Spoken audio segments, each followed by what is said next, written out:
Welcome to the deep dive. Today, we're really digging into Tunisia. It's a fascinating place, isn't it? Kind of presents this, well, this paradoxical image sometimes. That's a great way to put it. A success story on one hand, but then you hear this feeling that maybe opportunities were squandered. Exactly.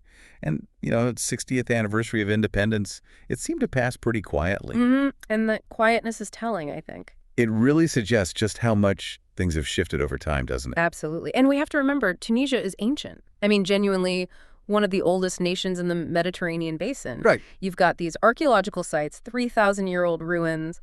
They're just astounding world wonders, really. Wow. And its geography, I think, is so key. That position, right at a maritime crossroads, it inevitably shaped it into this dynamic melting pot of civilizations right from the start. Okay, so that's our mission today then. Let's unpack all these layers from the sources you've shared from that ancient history right up to modern challenges. We want to try and understand what it really means to be Tunisian today, so let's dive in. Okay, so to really get a handle on modern Tunisia, we need to go way back to its ancient foundations, back to Carthage. Can you paint a picture? Imagine that port, Goleta, and the sea they call the African Sea. Yeah. What were Carthage's origins like? How fast did it rise? Well, the legend tells us Queen Alyssa founded it maybe 2,500 years ago, which is just incredible to think about. And its rise was remarkably fast. By the end of the 5th century BC, Carthage wasn't just a city, it had actually eclipsed Tyre, its own mother city, to become the leading power in the Mediterranean. Wow, eclipsed its own mother city. Yeah, and nearby you had Utica, another significant site full of art. It even had its own Punic dialect, later destroyed, then rebuilt by the Romans. It eventually held something like 70,000 people. So definitely not just a city, but a major regional power. How did the Carthaginian Empire actually establish itself, especially after the Eastern Phoenicians started to decline? Right. So as the Eastern Phoenician influence waned, roughly 9th to 2nd century BCE, Carthage really stepped into that vacuum. They came to dominate the Western Mediterranean, built up this impressive network, protectorates, colonies, cities. A whole network. Exactly. And Carthage itself, the port town, was brilliantly sited, a sort of 12-hectare triangle on this spur of land with really formidable defenses. So the location was key for trade and defense. Absolutely. It wasn't just about safety. It fueled this rapid commercial boom. It let them build what the sources call a formidable empire of sea. It's a classic example, really, of geography shaping destiny. And then, the big shift. This powerhouse meets an even bigger one, Rome. What was the spark? What kicked off the Punic Wars? Yes, the turning point. Rome had been an ally, but that shifted. They became enemies. And that ignited the Punic Wars, starting way back in 264 BCE. And the end for Carthage. It was brutal, wasn't it? Utterly catastrophic. Defeat in 146 BCE meant total destruction.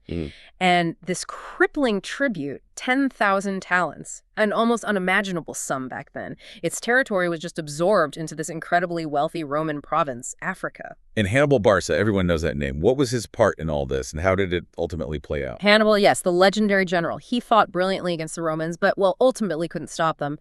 It was Scipio Africanus's victory over Hasdrubal at Zama in 22 BCE that really sealed the deal. So what did that mean for Carthage, practically? They had to give up everything beyond West Africa and Spain. Their navy, gone, confiscated, and huge reparations on top of that. The city itself was thoroughly destroyed in March 146 BCE. I mean, leveled by siege engines. Just leveled. But here's what's really fascinating. Emperor Augustus later resettled it, built a new colony, very much in a Hellenistic mold. A complete rebuild. Yeah, and this is when North Africa really surged to the forefront of the Mediterranean world. Known for its wealth, its advanced farming techniques, strong fortifications, it shows how even total destruction can lead to a rebirth, though, under new management, so to speak. So Rome leaves this huge imprint. What's the next big chapter? How does the spread of Islam change everything again for Tunisia's identity? Right, a whole new era begins. Islam sweeps across the Mediterranean. Figures like Uqba ibn Nafi and Musa ibn Nusair are key here. They led conquests between about 670 and 688 AD, eventually taking Carthage. There's this really vivid story about Uqba. After pulling back to Biskra, he supposedly rides his horse into the ocean and declares something like, "If I knew there was land beyond, I'd keep going for God." Yep. It sort of cemented his legendary status, put him in the pantheon of Muslim saints. Quite an image. And new powers rise from this conquest. Tell us about the Aghlabids. Yes, the Aghlabid dynasty. Founded around 800 AD by Ibrahim Aghlabi, They made Kairouan their capital. And Kairouan quickly became this incredibly important center for Muslim scholarship. It had a huge mosque built really early on, around 66 or 685 AD. It effectively became Islam's first major capital in the Maghreb. So politically and religiously significant. Definitely. The Aghlabids were vital in reestablishing Muslim authority, and they got incredibly wealthy and prestigious, especially from conquering Sicily.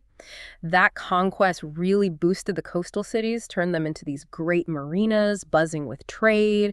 You really see how religious change drives political and economic power there. Okay, and after the Aghlabids, we have the Hafsids. Yeah. They seem to have occupied a kind of unique spot. They did, yeah. Founded in 1229, the Hafsid dynasty served as this important buffer state, basically, between the Christian and Islamic empires of that era. A buffer state. Interesting. And it was a period of, well, sources call it an advanced civilization. You see this real flowering of literature, poetry, and science. So cultural high point, too. Absolutely. Tunis, under their rule, became a really wealthy trade hub. They built impressive walls, lavish palaces, and the state actively got involved, sponsoring things like shipbuilding, salt works, olive oil extraction. It signals a time of real prosperity and cultural achievement. It really sounds like a golden age. But then things changed again. How did this thriving power end up as just a marginal commercial niche by the 1500s? What happened externally? This is such a critical point, I think. It really shows how even strong regional powers are vulnerable to massive global shifts they can't control. Like what specifically? The big one was the Age of Exploration, the discovery of America in the late 15th century. It just fundamentally changed trade patterns. Suddenly, Mediterranean maritime trade wasn't nearly as important as it had been. So the whole economic center of gravity shifted. Exactly. The Hafsid state, which had been right in the middle of things, found its trade routes becoming, well, secondary, marginalized. And that massive shift, that external pressure, ultimately weakened them enough that they were conquered in 1534. It's a powerful reminder of how global events, even ones seemingly happening far away, can completely reshape a region's future. A really profound lesson. Okay, let's jump forward again, quite a leap, to the late 19th century. This is where Tunisia's image starts facing that drastic change again with the French Protectorate. How did France actually gain control? It was a calculated process, really. France used a mix of military force, diplomatic maneuvering, and, frankly, manipulation of the internal situation. Not just military might, then. No, not just that. It all led up to the Treaty of Bardo in 1881. The Bey at the time signed it, apparently without fully realizing what he was doing. Sources call it Tunisia's colonial birth certificate, essentially signed away sovereignty. Wow. So what did the new regime look like? Well, it was a protectorate, so technically the Bey was still there, but he was really just a figurehead, a puppet. Real power lay with the French resident general. France controlled the police, the military, the press, everything important. The Bey just had this thin veneer of legitimacy. And how was French power demonstrated? Very visibly. There's an account of this huge military parade in July 1881. 10,000 French soldiers marching through Tunis. It was a clear signal of how colonial administration worked worry-free for the French, perhaps, thanks to censorship and police control. And resistance. Did it take long to surface? And how did this period shape ideas about Tunisian identity? Resistance popped up almost right away. There was a religious group, the Omar ibn al-Khattab Zawiya in the north, attacking French positions in 1881 itself, so anti-colonial feeling was definitely there from the start. And the identity question. Yeah, this era was crucial for that. People started trying to define, who is Tunisian? Was it about language, culture, Islam? It was an effort to forge a collective identity in response to colonial rule. But what's interesting, and maybe a bit tragic, is that this very question, born out of that experience, is something sources say continues to fracture Tunisia from within, even today. That tension persists. That's fascinating. It's kind of ironic, isn't it? That French intervention, while obviously negative for many, also inadvertently helped forge this very emotional independence movement. Okay, so fast forward to March 20th, 1956, Independence Day. Habib Bourguiba becomes the first president, and he sets out on this path he called modernization without the West. What did that actually involve? What was his vision? Bourguiba's vision was really ambitious. He focused heavily on secularizing the country, on westernizing its institutions and society. This included some truly revolutionary changes, especially for women's status and for education. Really progressive for the time and place. But not without controversy, I gather. Oh, definitely not. His strong stances, particularly on sensitive issues like the woman's hijab, caused significant unrest among some parts of the population. He ruled for a very long time, but eventually in 1987, he was removed from office, officially due to being senile. And that's when Zine al-Abidine Ben Ali took over. Right, Ben Ali. What characterized his presidency, and how did his rule kind of set the scene for the next big upheaval? Ben Ali's regime was, undeniably repressive. There was systematic persecution of anyone who dissented, human rights activists. The Ennahda Party, for example, was heavily targeted. So authoritarian. Very much so. His power was built on these extensive patronage networks, cronyism, and also on taking on a lot of external debt. This meant there was a real lack of popular legitimacy, widespread frustration with corruption. It basically created a powder keg. Yeah. Just waiting for a spark. And that spark famously came with the Jasmine Revolution. What exactly lit the fuse? The catalyst, the immediate trigger, was the tragic self-immolation of Mohamed Bouazizi in December 2010. He was a street vendor, and the police had confiscated his cart, his livelihood. His desperate act just ignited something. A symbol of wider frustration. Exactly. It unleashed this huge wave of protests across the country. People were angry about unemployment, rising food prices, the blatant corruption, the years of repression. The protest just grew and grew, and incredibly quickly it led to Ben Ali fleeing the country on January 14th, 2011. It's such a pivotal moment, and when we think about the wider Arab Spring. Yeah. What made Tunisia's experience different? Why was its transition, relatively speaking, more successful? That's a really important question. Compared to other countries in the region, Tunisia did manage a transition to democracy with free elections, political parties forming. Right. But what's particularly significant, I think, and maybe holds lessons for elsewhere, is the massive role played by grassroots groups and civil society organizations. You mean like unions and women's groups? Precisely. Women's groups, labor unions, human rights organizations, these non-political groups were absolutely vital in driving the protests, keeping the momentum going, especially when the established political parties were actually playing a pretty marginal role initially. So how did that happen? Supposedly repressed civil society suddenly finds this powerful voice. It's fascinating, isn't it? It suggests these networks and capacities existed beneath the surface, maybe underestimated. And when the moment came, they were ready to mobilize. It shows that change doesn't always come from the top or even from traditional political actors. Sometimes it really bubbles up from below in unexpected ways. So civil society was key then, and it sounds like it remained important even after the revolution. What about the political challenges Tunisia faced next? Yes, the post-revolution years have been very dynamic and challenging. There was a major political crisis in 2013. It eventually pushed the Islamist party, Ennahda, to accept a new constitution and a new government. It was a really difficult compromise, a sort of innovative handover of power to the secularists. And again, it was largely brokered through this cautious national dialogue process, heavily involving civil society. But it wasn't smooth sailing. Far from it. Tragically, 2013 also saw the assassinations of two prominent secular leftist politicians, Chokri Belaid and Mohamed Brahmi. Those killings deeply polarized the country and fueled a big anti-Islamist backlash. It really highlighted how fragile the new political order was. So you have all these deep historical layers we've talked about, and now, after the revolution, these two really different visions for Tunisia's future seem to clash. How do the sources describe this core identity struggle? It really comes down to two major competing narratives that often seem contradictory. On one side, you have a perspective, often associated with the Islamist Ennahda Party, that sees Tunisia fundamentally as part of the wider Islamic world. From this view, any semi-Westernization is largely blamed on the legacy of French colonialism and the policies that followed independence. Okay, and the other side? The other side, often represented by secularist groups like Nida Tunes, takes a more nationalist stance. They tend to link what they see as a rapid and maybe concerning Islamization to the growing influence and funding from conservative Arab Gulf states. So two very different diagnoses of the country's challenges. Exactly. And this internal conflict leads to this analogy used in the sources, the Russian Matryoshka doll. How does that work? The idea is that Tunisia presents this polished, cosmopolitan exterior, the outer doll, But when you open it up, you find these hidden, often troubling inner layers. Layers of socioeconomic inequality, real despair in some communities, repressive state tendencies still lingering, and these haunting negative stereotypes. Wow, that's a really stark image. Yeah. It suggests the surface doesn't tell the whole story at all. Not at all. It really captures how outward appearances can mask these deep internal struggles and contradictions. Okay, let's shift gears a bit and talk about the culture itself, that rich tapestry.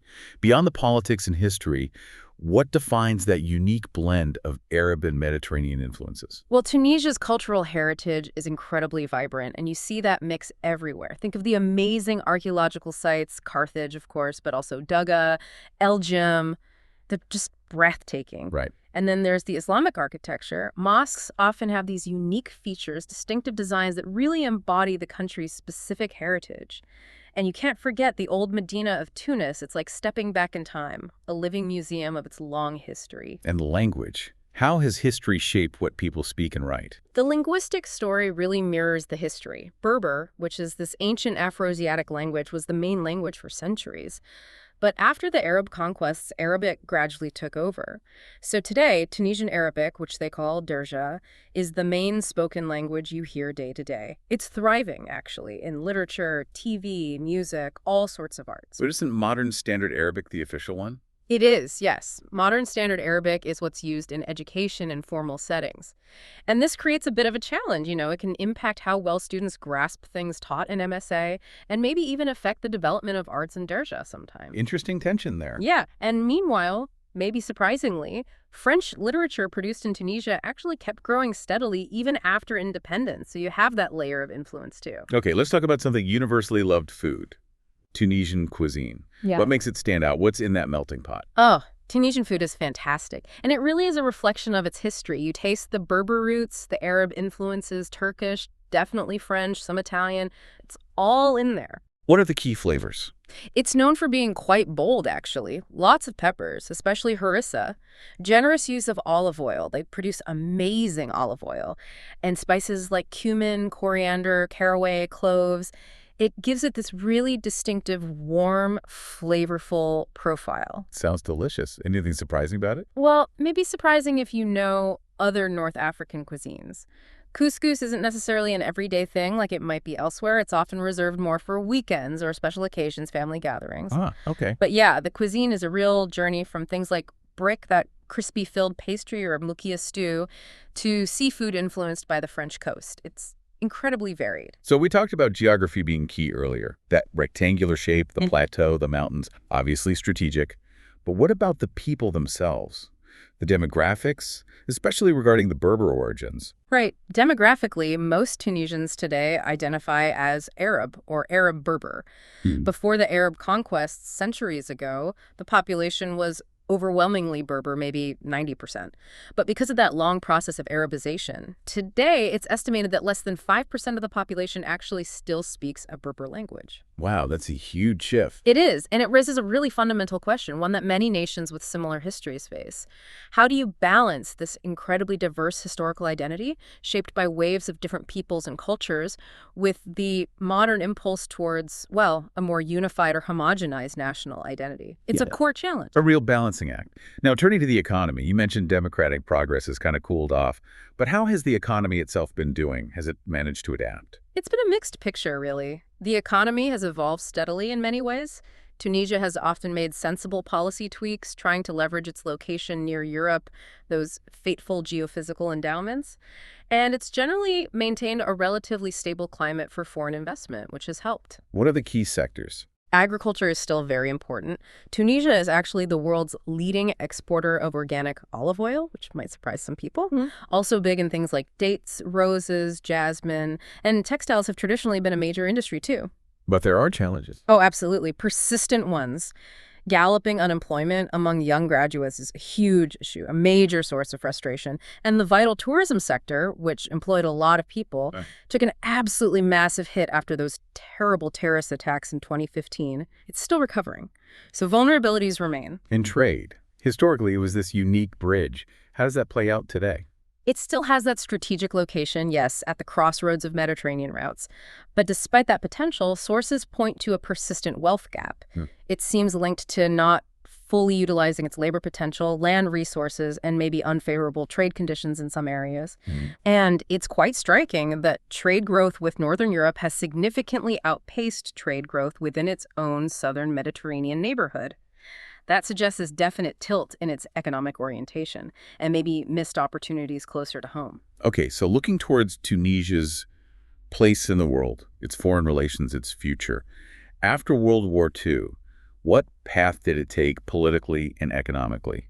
And what were the results? After WWII and leading into independence, Tunisia opted for a mixed economic system. And politically, it largely adopted a French model of political science. And how did that work out?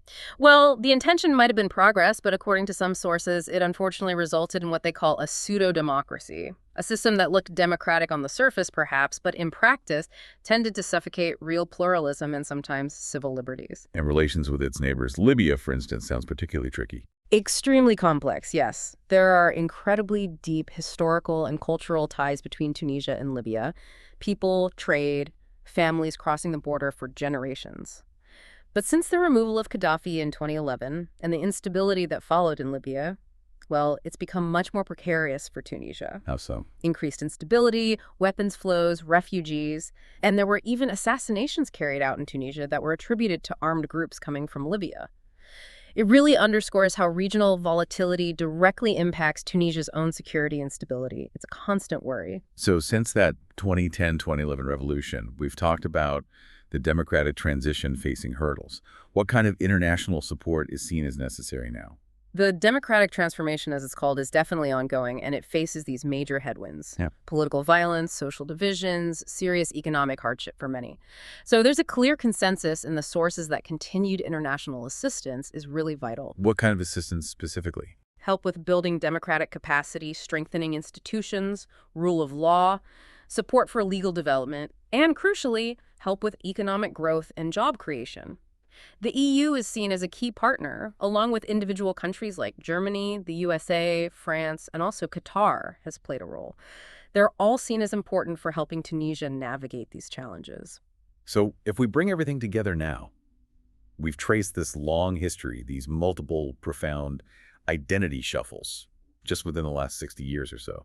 It means the Tunisian people today are really navigating this incredibly complex landscape of competing ideas about who they are and where the country should go. How do these different narratives continue to shape things? That's exactly it. You have, as we discussed, that Islamist narrative often framing issues through the lens of colonialism and westernization's impact.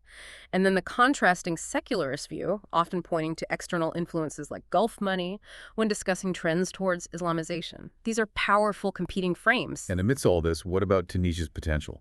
Does it have resources to build on? It absolutely does. There are significant natural resources. Phosphate is a big one, copper, some natural gas.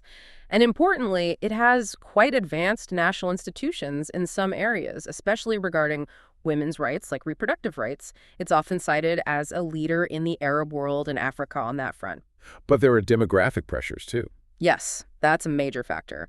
Accelerated demography, as the sources put it. A very young population, about 2/5 are youth. And this young generation is exposed to an incredibly intense, extreme media diet, facing what's described as moral anguish over the country's direction and their own prospects. This really amplifies the existing social tensions and economic frustrations. So it raises this absolutely crucial question, doesn't it, for Tunisia, but maybe for many countries grappling with similar issues. Exactly. How can Tunisia navigate these deep internal divisions, these external pressures, this challenging economic reality, and somehow weave together its incredibly unique multi-layered identity, from Carthage to Kairouan to Bourguiba to the revolution, into a coherent, sustainable path forward? Especially for that young, connected generation. It's the central challenge. That question of forging a coherent path, it really resonates. The sources mention this call for a new visual basis for a cultural renaissance. It feels like a deep-seated desire within Tunisia itself to articulate its national choice, to define its own unique story on its own terms. Maybe that suggests that despite all the complexities, all the historical weight, there's this powerful drive to chart a distinct future. We really encourage you to keep exploring Tunisia's incredibly rich history and its very dynamic present. There's so much more to learn. Thanks for joining us on this deep dive. We'll see you next time.